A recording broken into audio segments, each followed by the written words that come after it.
Why was 6 afraid of 7? Because 7 ain't 9. Because 7 apostate 9. This is the Apostate Seminary, and today I am Phineas 12 Gauge, and directly to my right is Wife. Hello. This episode, because the whole drive behind this podcast is combating theocracy, this episode is about Amy Coney Barrett, and the reason I have invited Wife on is because I am not a woman, and she holds the distinction of being one, so she can talk a little bit more to being a woman. So how are you as a woman feeling on this, the day of Amy Coney Barrett's nomination? Terrified, honestly. Not thrilled about anything that's going on as far as that particular... You're not excited to be my property? No. No? No. That's bedroom talk only, damn it. You're not looking forward to needing my permission to get a mortgage or a job? No. No? I already require your permission for certain things. I don't really want to add to that list. Yeah, I don't like paperwork enough for that. So to start off with, I don't want to spend too much time on Judge Barrett's legal record or anything like that. That was covered much better than I ever could by an actual lawyer who I will be linking in the show notes for other reasons. It's Andrew Torres on the Opening Arguments podcast. I want to talk about how this will affect theocracy. I want to talk about how this affects secularism in the United States. But because it is prudent to talk about her legal background and how these things have affected some of her rulings so far, Amy Coney Barrett, she went to Rhodes School and graduated first in her class from Notre Dame. Rhodes School is ranked 54th university in the country by U.S. News. Notre Dame is ranked 19th by U.S. News, and going to Notre Dame is a big deal. Graduating first in your class is an absolutely huge deal. From Notre Dame, she went on to, she clerked with Antonin Scalia, who was her legal mentor, which is terrifying, but she's very well qualified for the job. Like, she does have the technical qualifications to be a Supreme Court justice. There literally is no actual qualifications for becoming a Scottish judge, though. There's really not. You don't have to be a member of the bar, do you? You just have to, I don't know. Honestly, at this point, I think it's just whether or not the Federalist Society signs off on you and whether or not Trump wants to see you in a dress. With this particular pick, yes. With his previous Kavanaugh, two. Really? I don't think you'd want to see Kavanaugh. I think he wants to fuck Brett Kavanaugh. I don't disagree with that particular statement. And I think Brett Kavanaugh wants to be fucked by Trump. Also don't disagree. And Trump wants to see Kavanaugh in a dress. I guess he should put it on his calendar. Should. Okay, this is an aside, but it's really been bothering me. Brett Kavanaugh brought a calendar that had his schedule on it to show that he didn't sexually assault somebody because it wasn't on his calendar. This implies the inverse. That had he raped somebody, in this case Christine Blasey Ford, he would have put that on his calendar. That's like the definition of a stupid criminal.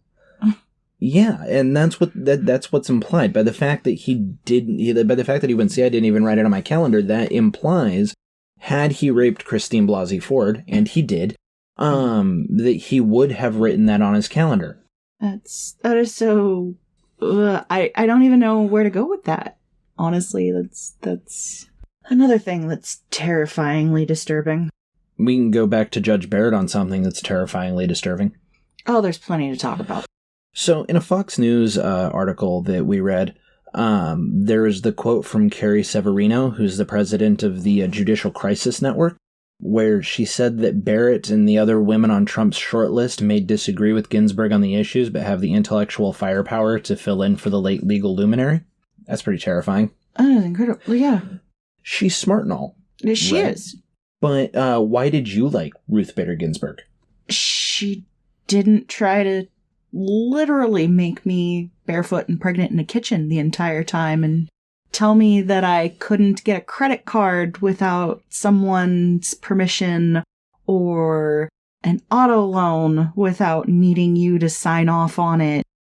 She also didn't try to stay all up in my reproductive organs.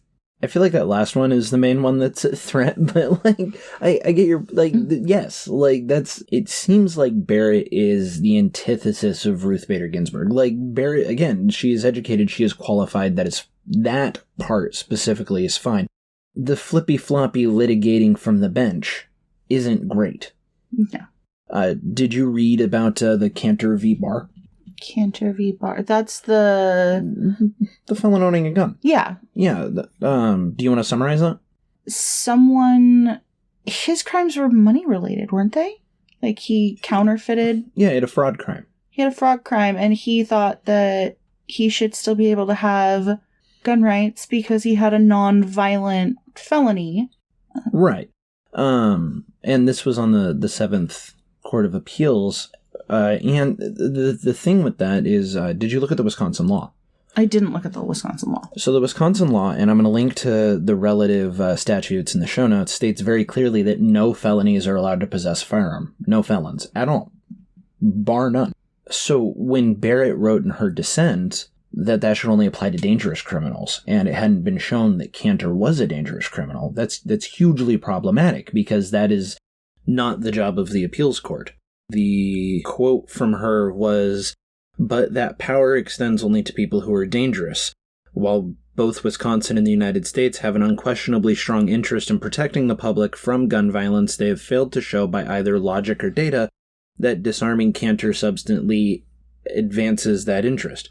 On this record, holding that the ban is constitutional as applied to Cantor does not put the government through its paces, but instead treats the Second Amendment as a second-class right subject to an entirely different body of rules than the other Bill of Rights guarantees." Which, of course, it does, but that's not ruling on the appeal according to the law, which states that felons are not allowed to own guns. That's not just calling balls and strikes. Yeah, that is definitely taking her position and flexing what she is actually supposed to be doing and ruling from the bench as opposed to sticking within her own personal job scope. It seems that way. Yeah. It seems that she's stepping outside of that. There could be something about the appeals court that, I in all my wisdom don't know, but it seems that commentary on the law is not the same as disagreeing about whether or not the original case was tried properly. Yeah. You're allowed to have your opinions, but you're not allowed to take your opinions and then turn them into how you rule. Ideally. On something. You're supposed to remain impartial.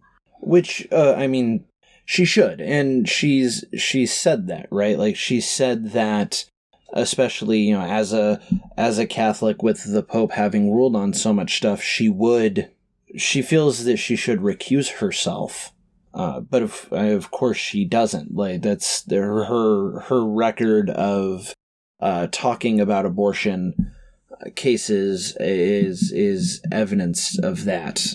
Abortion cases that, as far as I know, didn't actually land on her desk. She just went ahead and offered commentary on them. That seems to be that very much looks to be how that happened. Yeah, I'm not, because both of them involved Louisiana and Kentucky? It was Planned Parenthood and Indiana and Kentucky. Which, as far as I know, they're both under the 7th District. But, yeah, she absolutely should have recused herself from speaking on either of those particular cases, considering her feelings on abortion. And she didn't. Like, she attached herself to dissents on both. One of them, I cannot remember the name of the justice's name. Oh, the eugenics law one? Yeah, the eugenics law. Yeah, that's not great. Although I think it was called something else. Well, that's what the justice writing the dissent called it. Statute. He called it a statute. Well, yeah. Yeah, which is problematic. Like, so the OA episode, right? Andrew does point out very rightly that it's not great to act like she called it a eugenics statute, but it is still very, very much an issue that she looked at that and went, oh yeah, I can sign on to that. Yeah. I have questions about that. Seems that the questions is answered by just evangelical right-wing propaganda. Yeah, abortions are wrong and life begins at conception, so you are murdering an innocent life and stripping away their chance at personhood and what they could become. Did you find her saying that anywhere? Like, are those her words, or are you editorializing? Editorializing. Okay. Because all I saw on hers was that she said, all abortion is immoral, which is terrifying. Really gets into the theocracy thing, I think, a little bit, right? The idea that abortion is always immoral is an extremist, fundamentalist position that only, according to Pew Research, overwhelming minority of the country believes that all abortion is immoral. Because when you say all abortion is immoral, you're saying that if you have to choose between the mother and the fetus, take the fetus. Fuck the mother. She doesn't count. Like, yeah. And at that point, you're asking women to surrender their own bodily autonomy. I always have issues with pronouncing that word. You are basically giving a cluster of cells more rights than you are a full-grown, already breathing, existing outside of the womb person. It's a viewpoint that generally traces back to the insistence that fetuses are people, and that you're murdering the fetus, which is silly on its face, right? If I say you killed that guy, what do you think? That I killed someone that is standing in front of me that I can physically see and touch.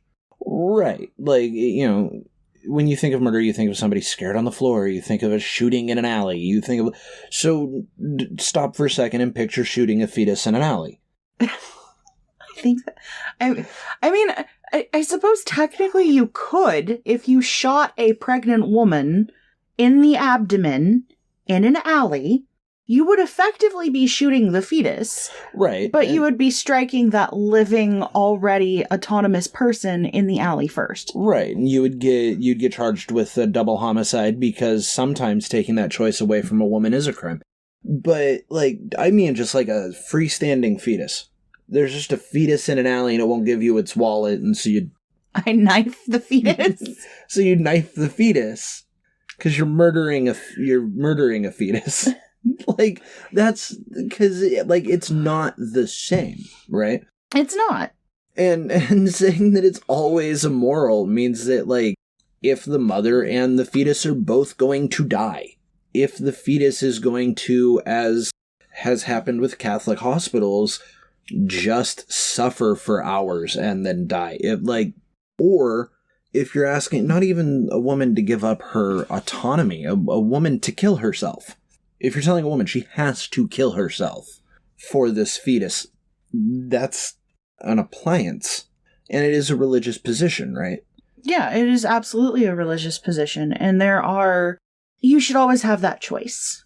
If you decide that continuing your pregnancy, despite the inherent risks of doing so, and knowing that continuing your pregnancy is going to result in your death, then that is your choice, and you should be able to make that choice. You shouldn't also, in the same breath, be able to say, because I would do this, no one else is allowed to do anything different.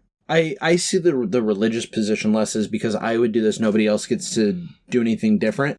Because, and this is the theocracy part of it, for a Catholic to take that position, you have to say, because a guy in a funny hat in a gold tower talked to my imaginary friend and said that I am not allowed to do this, you are not allowed to do this. Turning women into appliances that when they can't make a baby right, they're discarded because somebody else talked to your imaginary friend. It's murder by second degree bullshit. Don't think I've ever heard that term before. It very much applies. I just made it up. It's a wonderful... We're changing language. It's fantastic. I wholeheartedly agree. In this particular instance, I think we need some new language.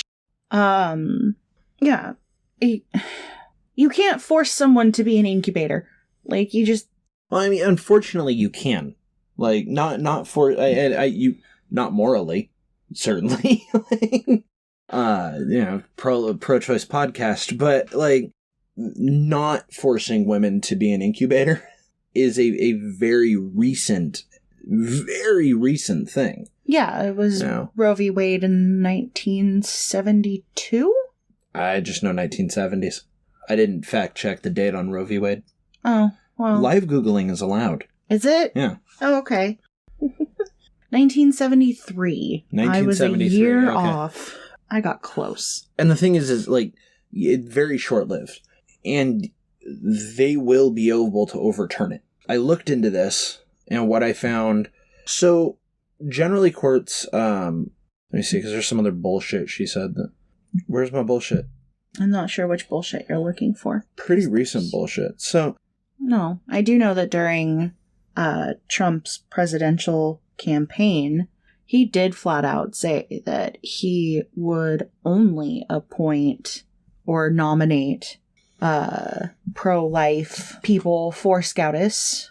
That particular trend has held true with it has Kavanaugh and Gorsuch.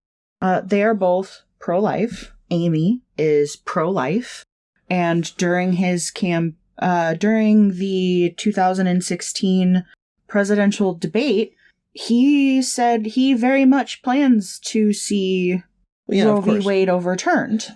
Because his base is the Jerry Falwell segment of the Republican Party, and he like, so far, like, we have a very Catholic court. Oh, yeah. We have a very Catholic court. I would be okay with that, actually, because so her insistence that she would recuse herself is problematic anyway, but if all the Catholics on the bench went, we are going to recuse ourselves of anything that the papacy has weighed in on, I would actually be okay with that, because what would be left with is John Roberts is a Catholic, Clarence Thomas is a Catholic, Samuel Alito is a Catholic, Sotomayor is a Catholic, Kagan is Jewish, Gorsuch is Episcopalian and was raised Catholic. Like, we would be left with Stephen Breyer, who's a Clinton appointee, Elena Kagan, who is an Obama appointee, and Neil Gorsuch, who is a Trump appointee. And so if they decided not to weigh in, the Catholics decided not to weigh in on anything that the Pope had weighed in on, I would be fine with that. The problem is that they don't. Yeah. And the way that the Supreme Court chooses where to grant a writ of certiorari, which is just what it's called when they agree to hear a case, which Barrett said that it's not up to judges to choose what cases they hear, and that's absolute bullshit. The way they grant writ of certiorari is if four justices agree to hear it, it goes in front of the Supreme Court. So they do choose what cases they get to hear, and there are multiple Planned Parenthood cases. Just next time they're in session, there's something like 73 currently. Yeah, that pertain to abortion.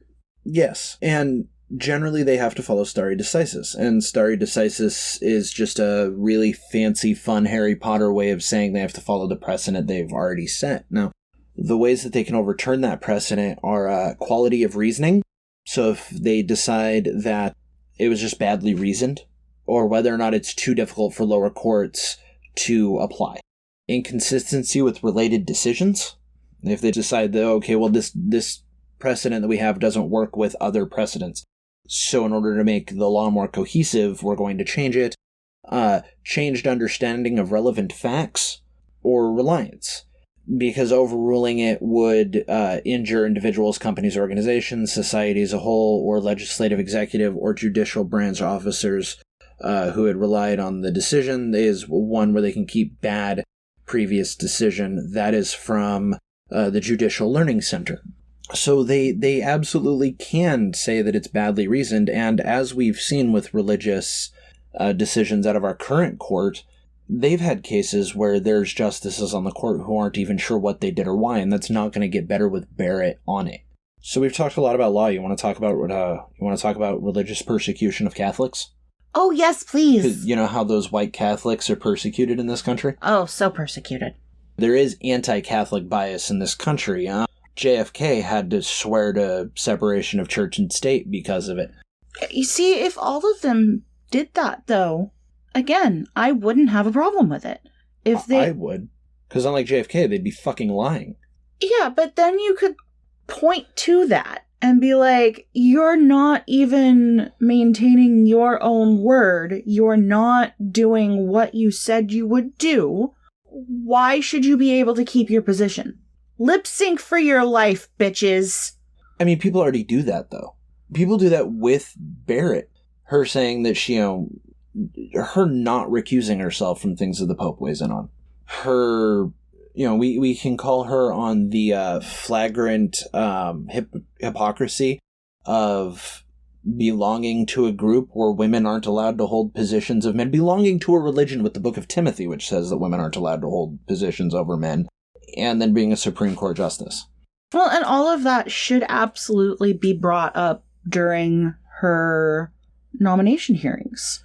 It should, and into Hillsdale College, which I have a little bit of a thing with Hillsdale College.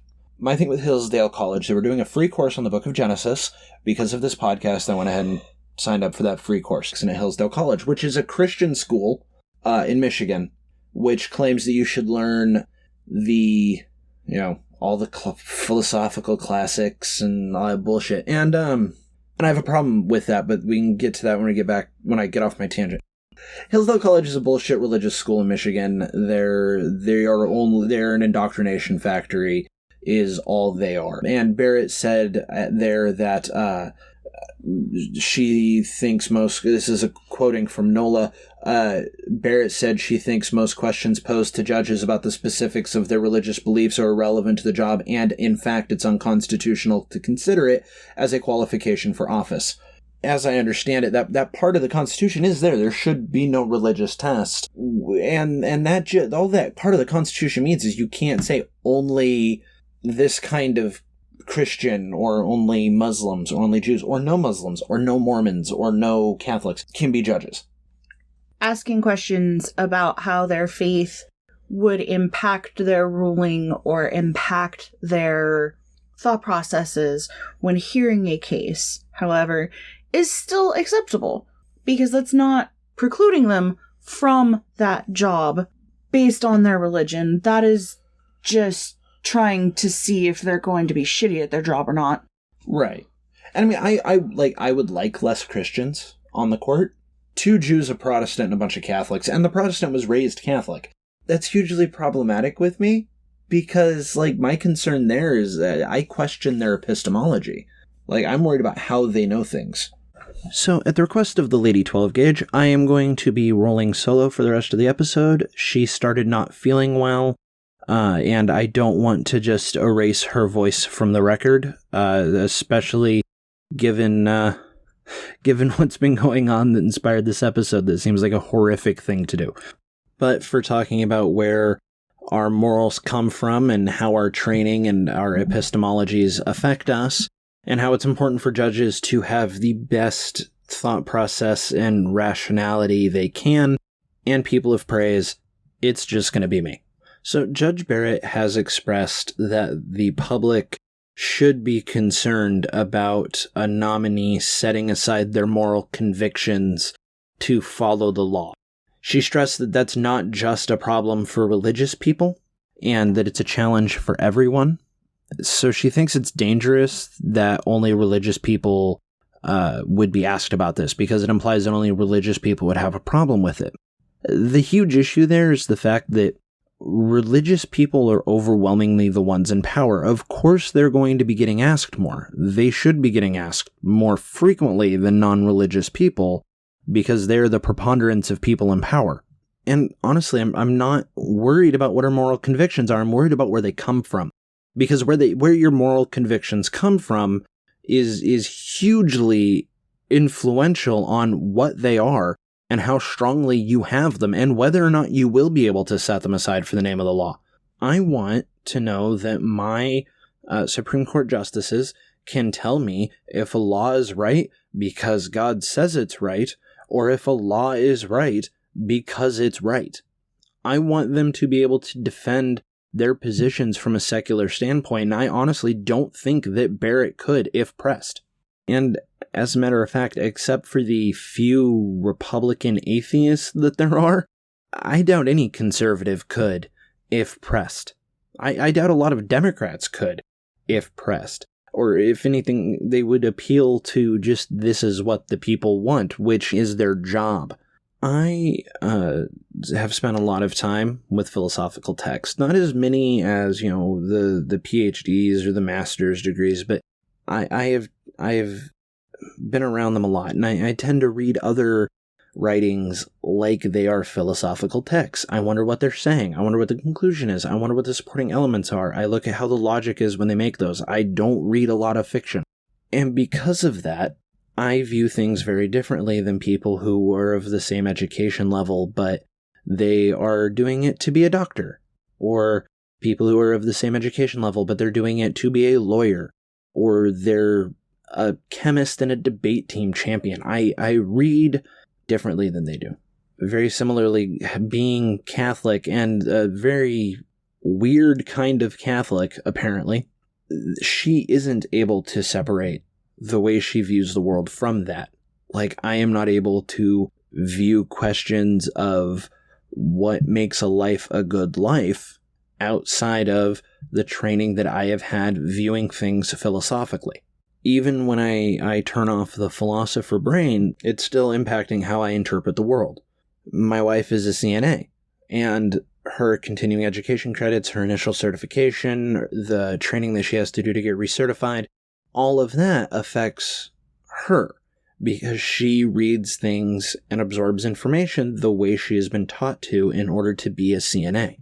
When I was a Christian, I interpreted the world through the lens of a Christian. The Bible was the word of God.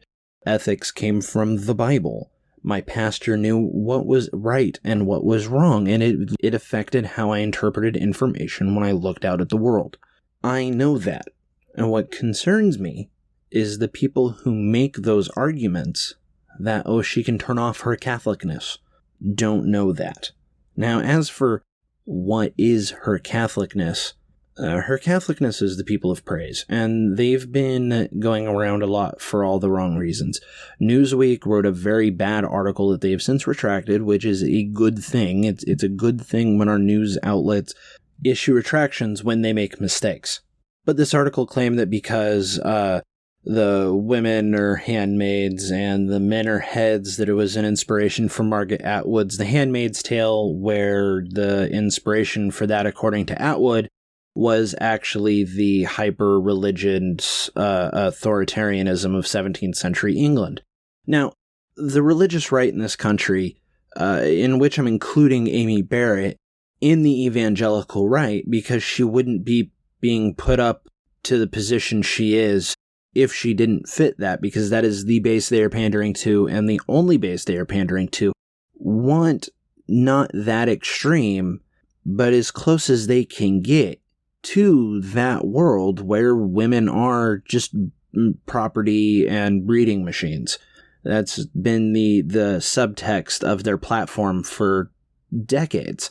Now, that information comes from about Puritan New England. I think I said England before. The Puritan New England being the inspiration for The Handmaid's Tale. That was from the National Register. National Register also claims that Reuters said that The Handmaid's Tale was inspired by people of praise, but their links are a Newsweek article and an article by Refinery 29, which is a women's lifestyle article owned by Vice, which is not Reuters. I did find a Reuters article that is in that vein of bullshit, but the point is that has caused this whole thing to get the wrong kind of media attention. And instead, it needs to be looked at that neutrally, more or less, just as an impartial observer. It seems like nobody is really looking at what they have to say about themselves and examining how what they say about themselves and how they operate works into the broader picture of a relationship with Catholicism. So, from the National Catholic Register, People of Praise models, the people in People of Praise modeled their lives on the early Christians. And to demonstrate this, they reference the New Testament book of Acts. And I don't know what the fuck they're talking about. The book of Acts has a lot of stuff in it. It has a lot of fun stuff in it. I look forward to reading it and, going through and picking it apart. And, people can't really kill each other in magic fights. But what it isn't is a lifestyle guide. There's, like I said, there's wizard fights. There's Paul getting told, hey, you never even met Jesus, cut the shit. And Paul going, no, to people who actually did know Jesus. But there's no mix with other denominations. There's no be weird and secrety, except for the persecution that Christians like to imagine was a wide-scaled extermination of Christians at a time where there really weren't any. So, for mixing denominations, from the FAQ of People of Praise, we are Roman Catholics, Lutherans, Methodists, Episcopalians, Presbyterians, Baptists, Pentecostals, and all other denominational and non-denominational Christians. That's a problem. The reason that that's a problem is because these are all people who are getting together who have very, very different metaphysics. For instance, a Lutheran is not going to be easily convinced that the Pope is the handpiece or mouthpiece of God. That's not really a Lutheran thing. The same with the Baptists. The Baptists aren't big on that. And the Pentecostals are the glossolalia slinging, speaking in tongues, laying on hands, magic healing kind of Protestants. And that doesn't really jive with Catholicism either, so it really throws up some red flags for me. How different these different religious sects are and how they're just coming together and coexisting, but it brings up something very important. I've gone a few times to that opening arguments, 424, and I'm going to do it again. Because Andrew says that if you're in an argument and you say that Amy Coney Barrett is from the same kind of camp as Jerry Falwell, you'll look like an idiot. And while it is true, that's not going to get you any points with your uncle at Thanksgiving. The fact is, she belongs to a weird community that is secretive, and that's suspicious, that does religious indoctrination of children in schools where they claim to teach them the classics, but anybody who reads Euthyphro is going to have some questions or miss the point if they're being taught it by people that believe the right answer is that it's pious because God commands it, with the denomination of Christian that Jerry Falwell was. And that is problematic. Because what it does is it throws up a smokescreen, and the idiot trap that Democrats walked into was equating it to The Handmaid's Tale, because that's where the focus is now, instead of looking at this group for what it is, which is a community that claims it's not a church, but runs religious schools that brings Southern Baptist Christians, the ones who refused to denounce racism and now are trying to get rid of Southern in their name, but only kinda, with Roman Catholics, with lay on hands, kill your kids with maple syrup, Pentecostals, and then talking about how good a thing that is. So yeah, her background does overlap with the Jerry Falwell religious right, and it's important that we understand that. You don't want to use it when you're arguing at Thanksgiving dinner. But you do want to keep in mind the fact that this Catholic conservative is strongly affiliated with and does share a background with the roots of the religious right in this country, the roots of the evangelical religious right that gave us the kind of fundamentalism that is now putting her on the bench, and we need to understand that. If we don't look at the group for what it is, we may be surprised to find out that my local bishop is a member who claims that it's not a nefarious group, because when you become a bishop in the church, they really look into your background. If it was a nefarious group, well, by George, they would have caught it. And we won't stop to think about the fact that, except that the church, if they do look in, must not have looked very hard. I mean, it doesn't really count for much when you keep in mind the fact that he's a bishop in an international child sex trafficking ring, and the last pope was a literal member of Hitler's youth. The Catholics in this group feel that they are carrying out the commands of the church by being in the group, and by reaching out to Christian lay people as prescribed in the Second Ecumenical Council in Vatican II. This group is, according to Ralph Martin, who is the president of Renewal Ministries and has been a member of a similar community called the Word of God, through the National Catholic Register, has said that these people would not exist unless people were encountering the Lord and experiencing the Holy Spirit, and that they are part of the papally approved mainstream of the Catholic charismatic renewal, which has been encouraged by every pope since Vatican II, none more strongly than Pope Francis, which is like 5 dudes, and that's like 5 dudes since 1963. I mean, the turnover was so high, I'm pretty sure they've been killing each other. But more importantly, this brainwashed group, talking from an atheist to an atheist, believes they exist because they're finding people with the Holy Spirit in them. And that should scare us because, again, you cannot extract your interpretation of what's in front of you from your knowledge. And this judge believes, apparently, because she's been dodging every question on her religion like she's fucking Neo, or trying to, and the Republicans have been trying to help, and Dianne Feinstein's been trying to help by giving them more bullshit to talk about, is part of a group that has no problem legitimizing speaking in tongues, racism, and has bishops running around doing it for them. We don't need the affiliation with this weird, secretive group that apparently is secret enough the National Catholic Register has to get a guy from a similar group, although they don't tell us how or demonstrate that it is, to talk about it. That should bother us. That's a reasonable response. This isn't just she's a Catholic who goes to church. This isn't just a Catholic who goes to Mass.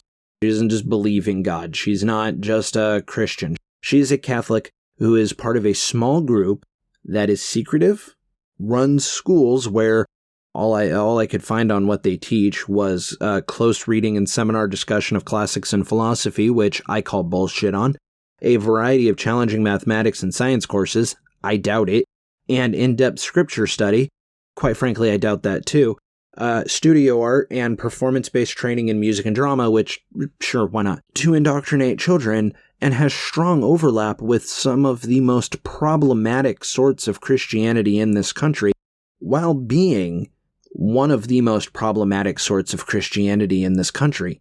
I plan on voting for a Catholic as soon as my ballot gets here. It's not the Catholicism that bothers me. It's the weird dodginess. And it should bother you too. It should bother you more when you know who that group overlaps with.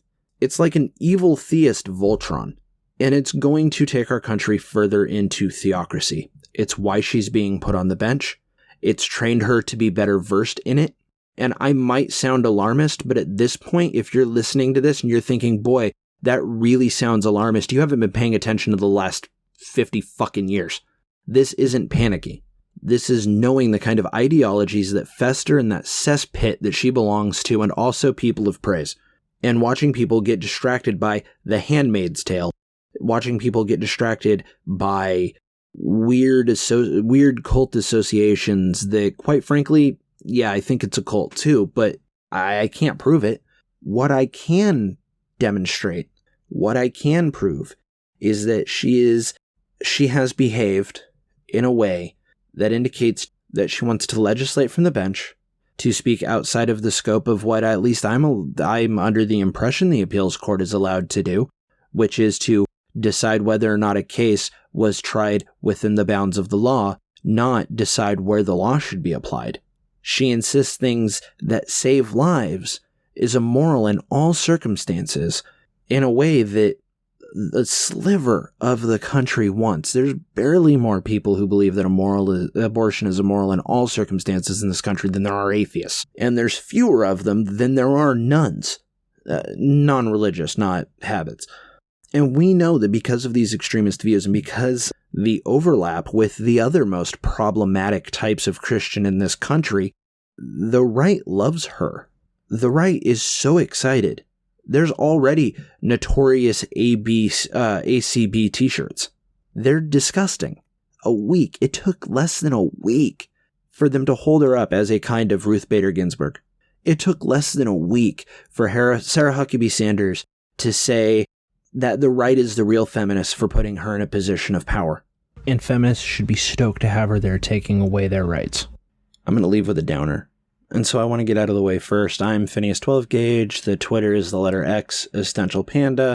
I'm wrapping up some designs on some American Apostate, on an American Apostate thing to slap on shirts and masks or whatever to purchase. And with that out of the way, I'm going to let Ramesh Ponnaroo be depressing as fuck on the way out the door.